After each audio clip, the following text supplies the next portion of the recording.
ప్రైజ్లా దేవుని నామమునకు మహిమ కలుగునుగాక. దేవుడు మిమ్మును, మీ కుటుంబాలను, మీరు చేస్తున్న పనులను, మీ పిల్లలను, మీ పరిచర్యలను దేవుడు దీవించి ఆశీర్వదించునుగాక. మంచిది. దేవుడు నా హృదయంలో పెట్టిన మాటను, ఆ వాక్యము ద్వారా మిమ్మల్ని కూడా బలపరిచి దేవునిలో ప్రార్థన జీవితాన్ని అధికముగా కలిగి ఉండాలని నేను ఇష్టపడుతూ ఉన్నాను. ఏలియా చేసిన ప్రార్థన దేవుడు ఆలకించినాడనే వాక్యములో మనము చూస్తూ ఉన్నాం. రాజుల మొదటి గ్రంథములో మనం చూసినట్లయితే 17వ అధ్యాయములో మనం చూసినట్లయితే 22వ వచనములో ఏలియా చేసిన ప్రార్థన యెహోవా ఆలకించి చనిపోయిన ఒక చంటి బిడ్డను దేవుడు బ్రతికించినట్లు మనము చూస్తూ ఉన్నాం. దేవుని దగ్గర ఆయన బ్రతిమలాడుతూ ఉంటాడు, అయ్యా ఈ యొక్క విధవరాలు యొక్క కుమారుడు బ్రతకాలి, నన్ను చేర్చుకొని నాకు ఆతిథ్యం ఇచ్చి నన్ను ఎంతో చక్కగా చూచుకొనిన ఈ స్త్రీ జీవితంలో అద్భుతం కావాలయ్యా, చనిపోయిన తన కుమారుడు బ్రతకాలని ఏలియా ప్రార్థన చేసినట్లు మనము చూస్తూ ఉన్నాం.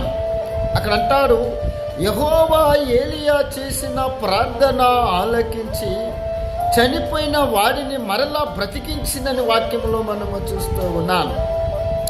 ఈరోజు నీ జీవితంలో నువ్వేదైతే కోల్పోయినావో ప్రియా సహోదరి సహోదరుడా, వాక్యం వింటున్న నీతోనే దేవుడు మాట్లాడుతూ ఉన్నాడు.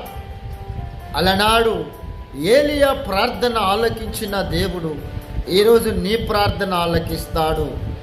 65వ కీర్తన 2వ చరణములు అంటాడు, ప్రార్థన ఆలకించువాడా సర్వ శరీరులు నీ యొద్దకు వచ్చేదరని అంటూ ఉన్నారు. ఈరోజు నువ్వు దేని కొరకైతే నీ జీవితంలో ఏదైతే కోల్పోయినావో కన్నీరు కారుస్తున్నావా సహోదరి సహోదరుడా, నా జీవితంలో అన్ని నేను కోల్పోతూ ఉన్నాను, నా జీవితంలో ఏది కూడా నాకు కలిసి రావట్లేదని, మంచి జరగట్లేదని నువ్వు ఒకవేళ కృంగిపోయిన స్థితిలో ఉన్నావేమో, ఆశీర్వాదాన్ని కోల్పోయిన స్థితిలో ఉన్నావేమో, నీ ఉద్యోగమును కోల్పోయిన స్థితిలో ఉన్నావేమో, మంచి ఆదాయమును కోల్పోయిన స్థితిలో ఉన్నావేమో, నీ పరిచర్యను కోల్పోయిన స్థితిలో ఉన్నావు.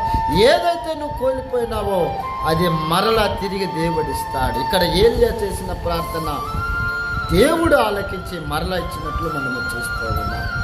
ఏమో జీవితంలో కూడా అదే జరిగింది. నీ జీవితంలో కూడా దేవుడు అదే చేయబోతూ ఉన్నాడు. ఉద్యోగాన్ని కోల్పోతే ఉద్యోగమునిస్తాడు, నీ ఆస్తిని కోల్పోతే నీ ఆస్తిని ఇస్తాడు, నీ ఆత్మీయ